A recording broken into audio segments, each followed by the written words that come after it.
dan salam sejahtera. Perkenalkan, nama saya Thomas Moyan. Saya adalah mahasiswa PPG dalam jabatan tahun 2023 di LPTK Sekolah Tinggi Pastoral Kata Ketik Santo Fransiskus Asisi Semarang dengan nomor mahasiswa 23208294. Saya adalah seorang guru di SMA Negeri 1 Sekayam, Kabupaten Sanggau, Kalimantan Barat. Pada saat ini saya akan melaksanakan praktik pembelajaran di dalam kelas. Untuk seterusnya, mari kita saksikan video ini.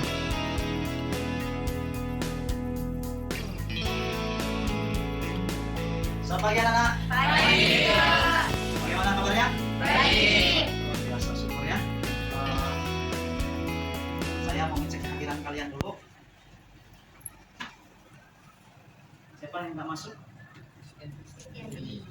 Steady ya? Kristiani.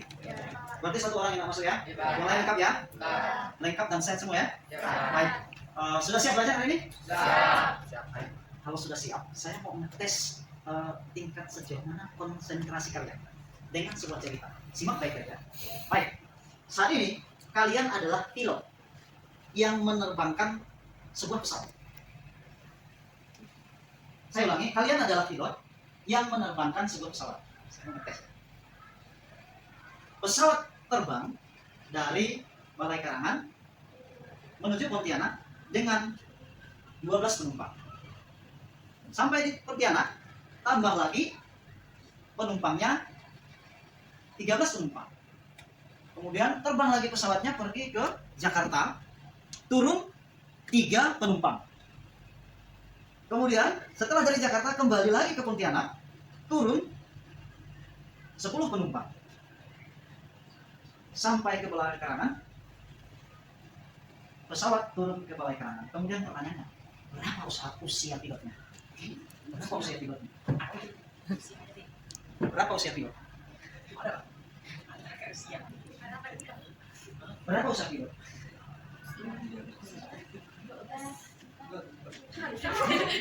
Ayo, berapa usia pilot?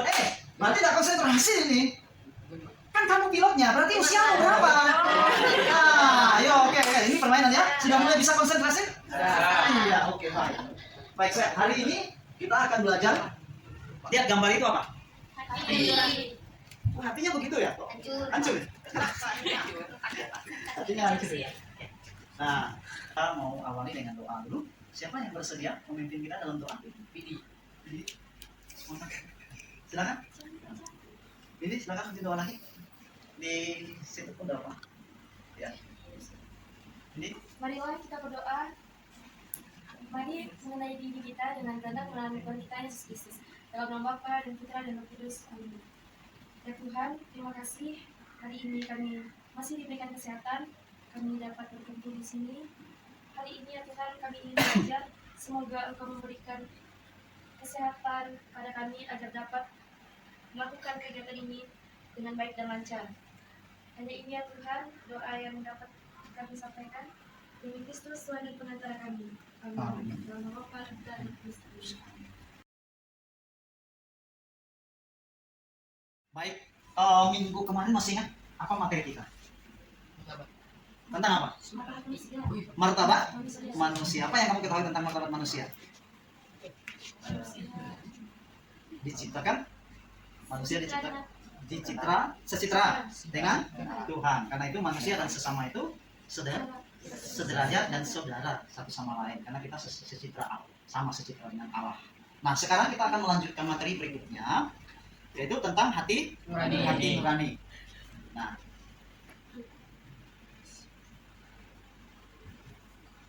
tadi sudah.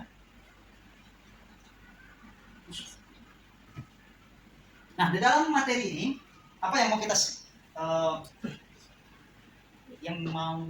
kita dapati dalam pelajaran ini?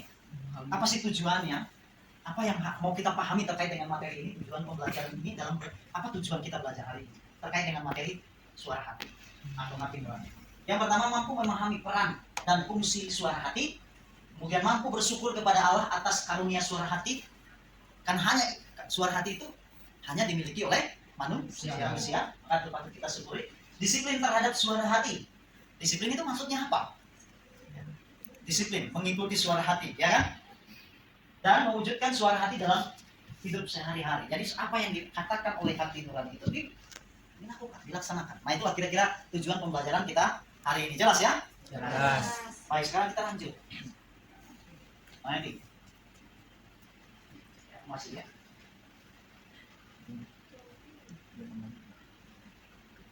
Nah. Apa yang terjadi apabila manusia tidak dapat berpikir? Apa yang terjadi? Tidak bisa apa? Kenapa? Yang takut. Ini lagi ini nih. Kenapa kalau manusia tidak berpikir itu bagaimana? Kacau ya? Jadi nggak sekolah juga kali ya? Apa lagi? Lalu apa yang kalian tahu tentang hati nurani? Apa yang kalian tahu tentang hati nurani? Ayo cowok-cowok yang perempuan ini, yang ganting-ganting ini, yang segar-segar ini. Tadi bilang tahu hati nurani. Ayo, jangan takut. Apa yang kalian tahu tentang hati nurani? Tadi gambarnya yang besar dulu. Hati yang hancur. Berarti hati nurani hancur. Ayo yang cewek, yang cewek. Suara hati.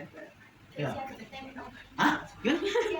Isi hati gimana? Kayak kita pikir misalnya ini tuh nggak boleh dilakukan cara kita kan tadi jangan lakukan tapi kita tetap lakukan. Oh itu yang namanya suara hati ya. Jadi suara hati itu menyuruh melakukan atau melarang melakukan gitu ya. Oh itu suara hati itu yang berbicara itu ya. Jadi yang kamu lakukan itu yang dibisikkan suara hati. Begitu ya Nona ya. Baik. Bagaimana suara hati itu bekerja? Bagaimana coba? Dia bekerja itu bagaimana? Dia itu tadi ya. Dia kalau melihat itu ada minyak telon itu di sampingnya si Pele. Padahal itu punya Tommy loh. Wah, mumpung Tommy tidak ada. Nah, begitu. Jadi dia bekerja seperti itu ya. Baik, sekarang untuk lebih jelasnya, mari kita lihat video yang sudah saya siapkan.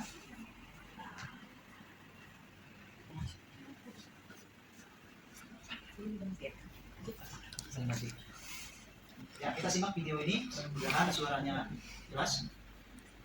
Push. Belum. Belum. Langsung.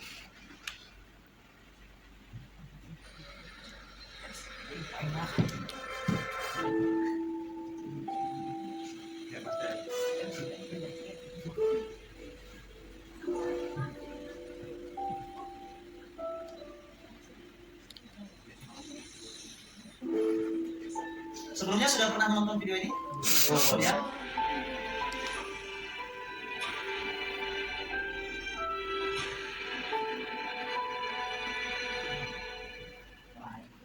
Gimana setelah menonton video? Hah? Oh, nangis. Videonya tak sedih kok nangis. Baik, untuk mendalami video yang barusan kita tonton, silakan masuk ke dalam kelompok masing-masing yang sudah dibagi kelompok.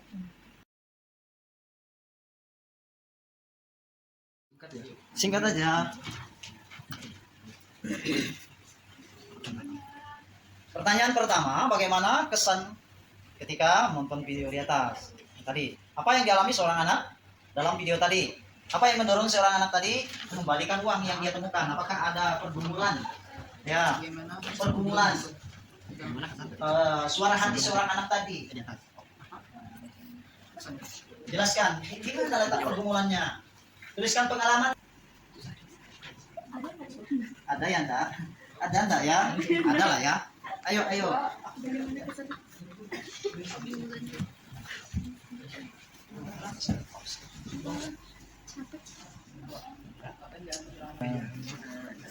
Apa yang dialami seorang anak dalam video ini? Apa yang dialami seorang anak tadi?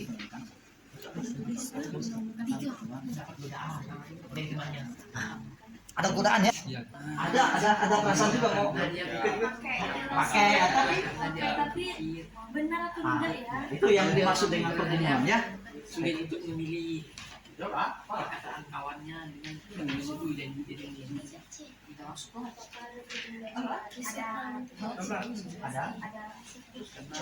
Karena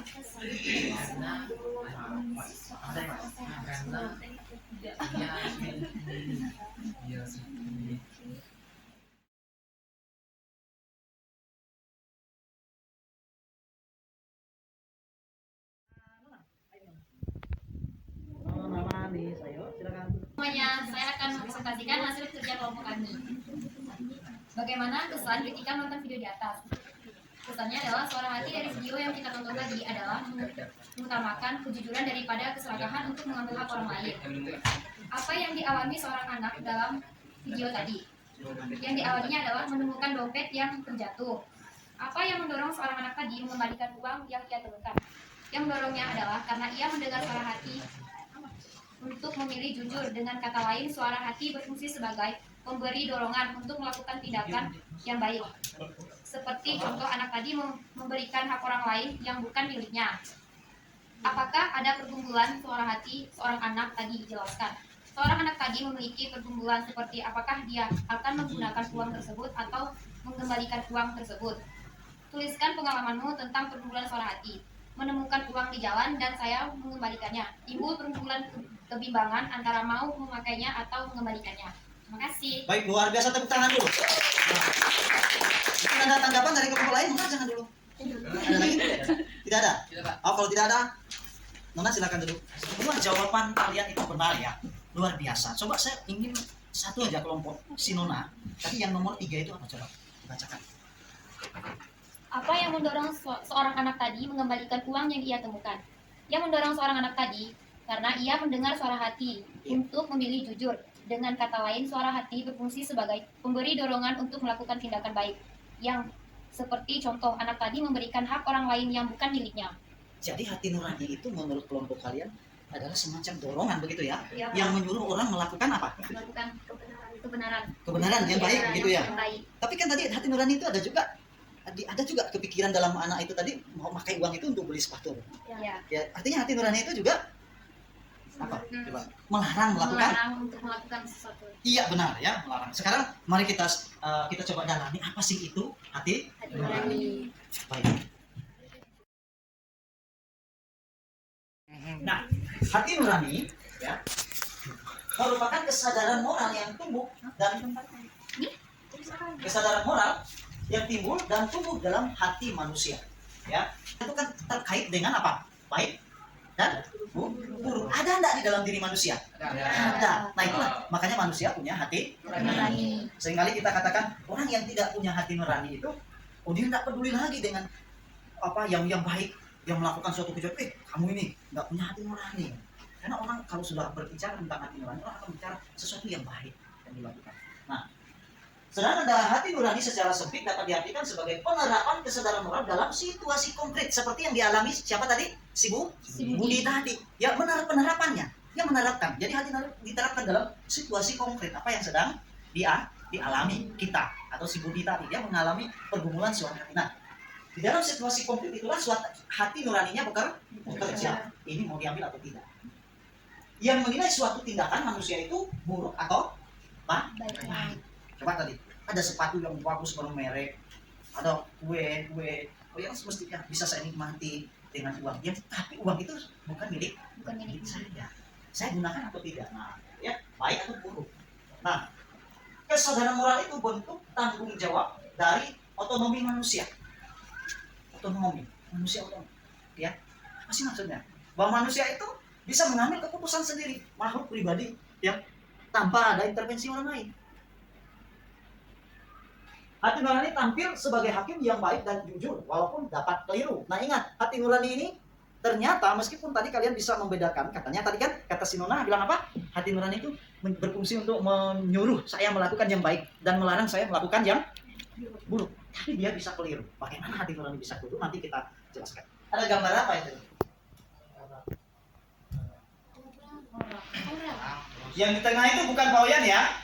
Kan mentang-mentang kepalanya sama. Ya. Iya. Pernah enggak kalian mengalami pergumulan atau memilih melakukan yang baik atau melakukannya? Pernah ya? Nah, di samping itu ada suara Allah, di sana suara Dosa. Ternyata itulah yang dimaksud tadi yang dikatakan oleh siapa Joshua tadi ya, pergumulan tadi ya, kelompok kalian bergumul. Di mana pergumulan itu? Di dalam diri, di dalam diri kita. Pergumulannya ada di dalam diri kita. Pembedaan dan fungsi hati nurani. Nah, kita lihat. Suara hati timbul sebelum perbuatan itu dilakukan. Fungsinya ya, mendorong, menasehati jika itu perbuatan baik. Nah, ya, sebelum kita bertindak. Ya, sebelum kita bertindak. Jadi dia berfungsi mendorong kita untuk atau menasihati jika itu perbuatan baik. Misalnya begini, saya kasih contoh ya supaya lebih paham lagi. Ada buah mangga Pak Oyan kan, wah segar sekali kan. Nah, di dalam pikiran mangga itu segar sekali kalau dimakan. Nah, apa kata hati nurani? Diambil enggak ya? Diambil enggak boleh. Kalau diambil, dimakan segar tubuh saya. Tapi kalau saya ambil, saya melakukan apa? Dosa. Jadi sebelum itulah suara hati kita akan mengatakan, woi jangan, itu punya Pak Oyan loh, guru agama loh, dosanya 2 kali lipat loh. Ya, kalau ngambil buah mangga Pak Oyan dosanya 2 kali lipat, itu guru agama. Itu kata hati, suara hatinya bilangnya begitu kan? Sebelum kamu melakukan suatu tindakan. Nah, seterusnya, nah, ya ini menasehati melarang jika perbuatan tersebut buruk ya dia kan tadi ya, jangan itu mangga Pak Oyan itu kalau saya ambil dosanya 2 kali lipat loh guru agama. Nah, suara hati pada saat menjelang melakukan tindakan itu masih katakanlah buah mangga itu sudah dielus-elus manis sekali gitu kan, sudah dielus-elus ambil enggak, ini kan menjelang sudah mau action jadi kan, tapi ternyata hati nurani masih berfungsi. Apa fungsinya coba? Tetap dia menyuruh melakukan yang baik. Kalau menyuruh melakukan yang baik berarti tidak usah dipetik loh, tidak usah dipetik mangganya ya, dan melarang menghindari yang atau menghindari yang jangan dilakukan ya kan. Ini sudah action, ini sudah katakanlah sudah masuk di dalam pagar kan, pagar rumah Pak Oyan kan di pagar, masuk di situ sudah dipegang. Hati nuraninya itu pada saat itu masih berfungsi. Nah, sesudah suara hati timbul sesudah perbuatan dilakukan. Apa coba? Fungsinya apa? Membenarkan yang baik. Membenarkan jika itu baik, menghakimi atau menyalahkan jika perbuatan itu tidak baik. Bagaimana cara ia membenarkannya coba? Kamu kalau berbuat baik apa yang kamu rasakan? Senang. Kenapa senang? Kenapa ada perasaan senang? Karena hati nuraninya memujimu. Baik sekali si Nona hari ini. Ada perasaan itu sebenarnya bukan dari orang lain, justru berasal dari kita sendiri. Suara hatimu yang mengatakan itu. Makanya kamu merasa senang, gembira. Itu karena suara hatimu, kamu merasa senang. Itu karena suara hatimu memujimu ya.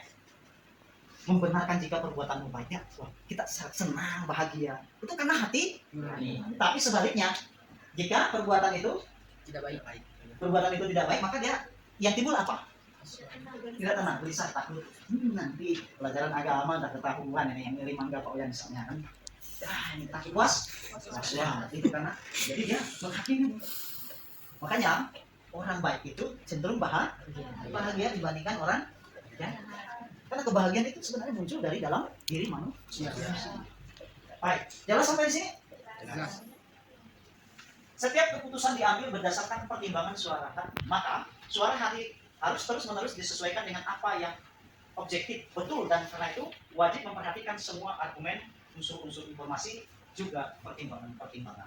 Ya, supaya apa? Supaya hati nurani itu tidak keliru, benar dengan norma-norma objektif. Salah, mencuri itu salah. Salah, kan? Secara umum orang tahu mencuri.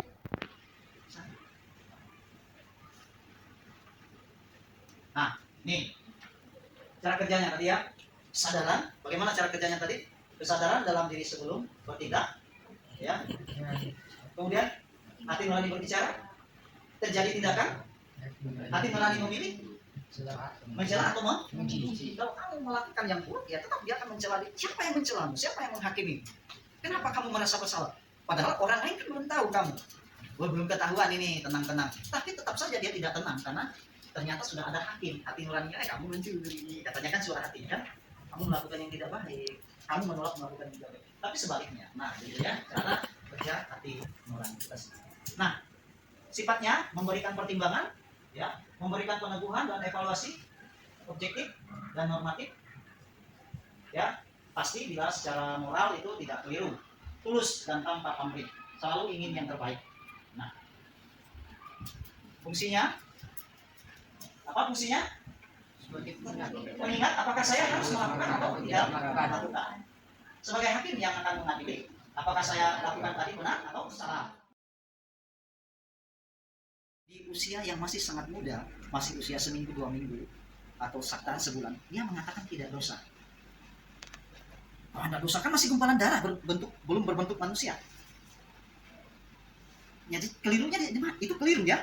Padahal secara objektif, ya, Gereja Katolik mengatakan bagaimana? Sejak terjadi konsepsi, ya, sejak terjadi konsepsi, sel yang sudah dibuahi pertemuan konsepsi itu terjadi pertemuan sel laki-laki dengan sel perempuan itu sudah dilihat sebagai sebuah seorang pribadi manusia yang utuh.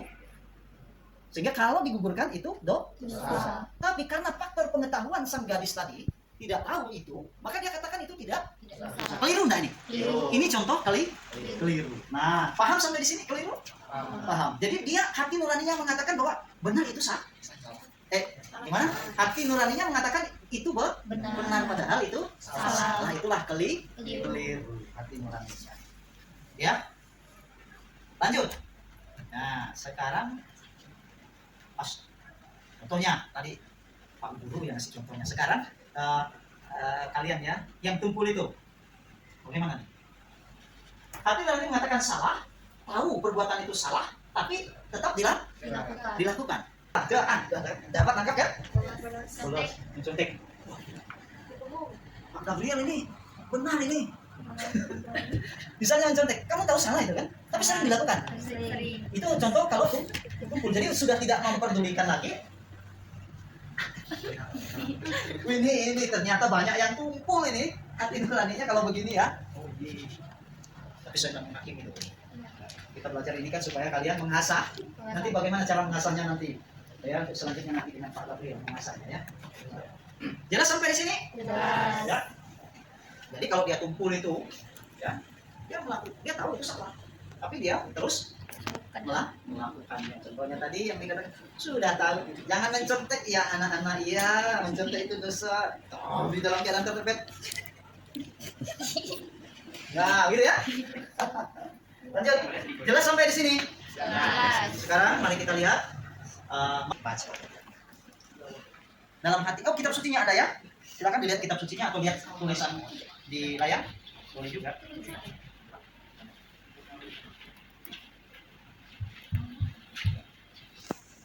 Lebih enak yang itu ya, besar tulisannya ya. Artikel ke-16. Apalagi? Oh, masih. Ya, selain Gaudium et Spes, baca aja dulu nih. Saya back dulu karena ini panjang. Silakan dijawab pertanyaan di situ berdasarkan apa yang sudah kalian apa suara hati menurut kutipan kitab suci tadi, ya. Ya, seperti yang dari Roma tadi. Oke.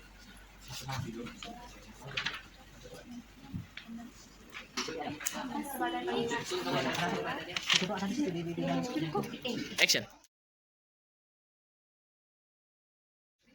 Baik, kita persilakan kelompoknya Nona untuk mempresentasikan hasil diskusinya. Siang semuanya, saya akan Ya. mempresentasikan hasil kerja kelompok kami. Apa suara hati menurut kutipan di atas? Santo Paulus mengatakan kepada kita bahwa dalam diri kita dalam dua hukum, yaitu hukum Allah adalah hukum dosa. Yang terbalik itu. Apa hubungan suara hati dengan Allah dan Roh Kudus? Dari Roh Allah kita dimampukan mengalahkan kekuatan dahsyat suara hati kita. Manusia tidak boleh tunduk. Apa konsekuensinya bagi kita apabila kita menuruti atau tidak menuruti suara hati? Membenarkan jika itu baik dan menghakimi atau menyalahkan jika perbuatan itu tidak baik atau jahat. Apa hubungan suara hati dengan kasih kepada sesama? Hubungannya adalah hati nurani membawa manusia untuk mencintai dan mengasihi sesama. Apa fungsi suara hati berkaitan dengan persoalan dalam masyarakat?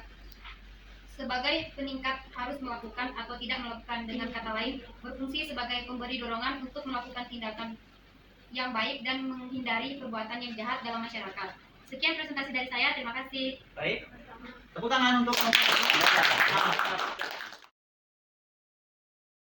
Mari kita lihat berdasarkan kutipan Roma bab 7 ayat 13 sampai dengan 26. Di situ Santo Paulus mengatakan kepada kita bahwa dalam diri manusia ya ada dua hukum, yaitu hukum apa? Hukum Allah dan hukum dosa. Kedua hukum itu saling bertentangan. Pergumulan tadi yang dikatakan kelompoknya Jos sama kelompoknya Marcel ya. Ya, hukum Allah menuju kepada kebaikan, sedangkan hukum dosa menuju kepada kejahatan. Santo Paulus menyadari bahwa selalu ada pergulatan antara yang baik dan yang jahat dalam hati manusia, seperti yang kalian lihat di dalam video tadi, ya kan? Selalu ada pergumulan. Nah, yang di bawah itu apa? Siapa yang di bawah itu? Iblis, raja iblis, Lucifer ya. Ya, ya. Ya, Allah membawa kepada kebaikan. Ya, dosa membawa kejahatan. Ya. Nah, dalam Gaudium et Spes ditegaskan bahwa manusia tidak boleh tunduk dan mengalah pada situasi yang membelenggu suara hati. Jangan sampai ada situasi yang membelenggu suara hati. Kemudian, dengan bantuan Roh Allah kita dimampukan untuk mengalahkan kekuatan dahsyat yang menguasai suara hati kita, yang oleh Santo Paulus dinamai kuasa keinginan daging. Ada keinginan daging kita, keinginan daging itu yang membawa manusia kepada kita harus mengalahkan itu, ya. Yang menguasai suara hati itu keinginan daging, mau yang enak, ya kan? Keinginan-keinginan yang membawa manusia pada dosa. Tetapi kita oleh bantuan siapa tadi? Roh Allah, Roh Kudus itu sendiri, kita dimampukan untuk mengalahkan kekuatan dahsyat itu. Paham sampai di sini? Nah, suara hati dalam gereja Katolik. Di lubuk hati nuraninya manusia menemukan hukum yang tidak diterimanya dari dirinya sendiri, melainkan harus ditaati. Itulah hukum itu tadi, harus ditaati. Hukum itu sudah ada di dalam diri manusia untuk melakukan yang baik dan yang menghindari yang jahat. Suara hati itu selalu menyerukan kepadanya untuk mencintai dan melaksanakan apa yang baik. Ya, mencintai, melaksanakan apa yang baik dan menghindari apa yang jahat. Bila mana perlu, suara hati itu menggema dalam lubuk hatinya. Jalankan ini, elakkan itu. Sebab dalam hatinya manusia menemukan hukum yang ditulis oleh Allah sendiri. Ya, martabatnya ialah mematuhi hukum itu dan menuruti hukum itu. Itulah dia akan diadili. Paham sampai di sini? Nah, baik, kalau paham sampai di sini, next. Ini katekismus gereja Katolik. Arti nurani adalah keputusan akal budi, di mana manusia mengerti apakah satu perbuatan konkret yang dia rencanakan, sedang laksanakan atau sudah laksanakan, baik atau buruk secara moral. Dalam segala sesuatu yang ia katakan atau lakukan, manusia berkewajiban mengikuti dengan seksama apa yang dia tahu bahwa itu benar. Jadi kita harus mengikuti suara hati, apakah itu benar atau tidak. Diikuti ya. Maka sekarang bagaimana cara kita membinanya? Ya, cara membinanya bagaimana? Yang pertama, mengikuti suara hati dalam segala hal. Seperti yang dilakukan oleh siapa tadi? Si Budi. Dengan melakukan atau mengikuti suara hatinya tadi, dia sudah membinanya. Dalam kasus berikutnya, pasti dia akan melakukan hal yang sama. Melakukan hal yang baik lagi. Karena apa? Karena dia selalu mengikutinya. Dengan demikian hati nuraninya akan semakin terang, semakin berwibawa. Ya, mencari kebenaran pada sumber yang baik. Ya, supaya kamu tidak keliru. Ya, kamu mencari sumber keterangan yang benar, yang baik. Contohnya apa? Yang kalian pegang itu kan? Nah, kitab suci dan yang lain-lain.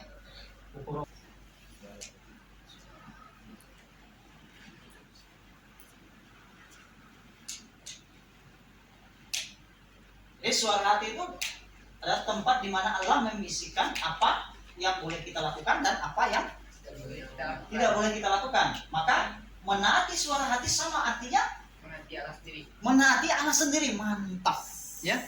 Betul. Kalau kita menaati suara hati, kita sebenarnya sudah menaati Allah.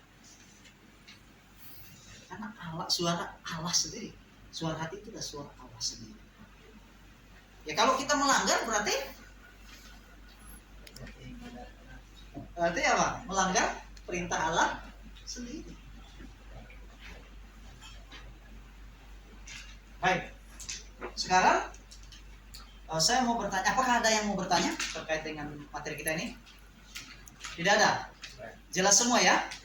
Baik, untuk mengetahui apakah yang sudah kita pelajari itu jelas, maka Bapak akan memberikan soal untuk tes.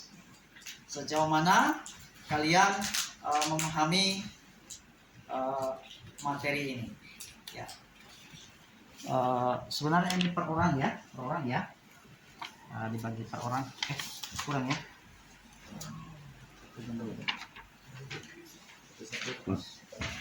Orang ya.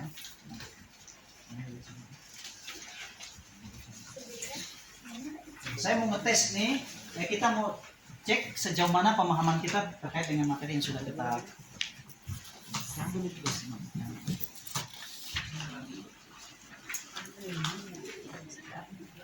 Ada 14 ya. Silakan langsung dikerjakan.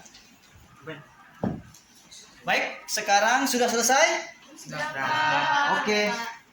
Silakan dikumpulkan atau Bapak yang ambil, Bapak aja ya.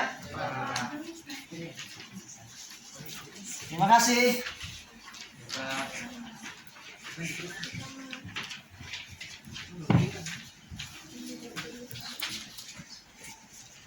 Yang ini juga dikumpulkan ya tadi, hasil diskusinya yang tadi dikumpulkan juga ya. Oke, terima kasih. Baik. Oh, belum. Sekarang tugas kalian di rumah ya. Nanti tugas ini kalian buat ya, ini tugasnya. Buatlah moto yang mengungkapkan sebuah keinginan atau niat untuk bertindak sesuai hati nurani yang benar. Misalnya apa tuh? Saya kasih contoh. Prestasi yes, jujur harus, ya kan? Ya Nona ya. Ya, itu contoh misalnya.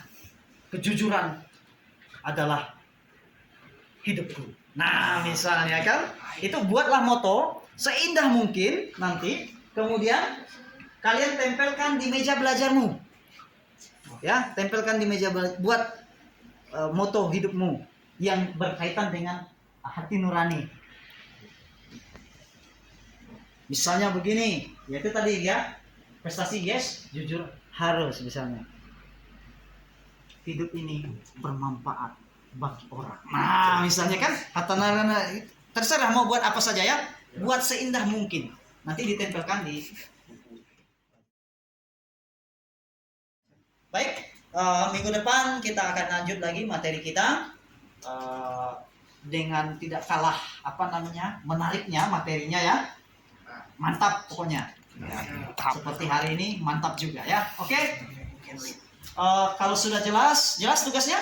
Jelas. Mari kita akhiri pelajaran kita ini dengan doa. Saya akan memimpin kita dalam doa. Dalam nama Bapa dan Putra dan Roh Kudus. Amin. Bapak yang baik, kami bersyukur hari ini boleh belajar di mana kami mengenal suara hati kami adalah suara Engkau sendiri. Terangilah hati dan pikiran kami sehingga kami mampu mengikuti suara hati kami dalam segala hal, dalam setiap perbuatan, tindakan dan perkataan kami sehari-hari. Berkati kami ya Bapa, kini dan sepanjang segala masa. Amin. Dalam nama Bapa dan Putra dan Roh Kudus. Amin. Terima kasih. Sama-sama.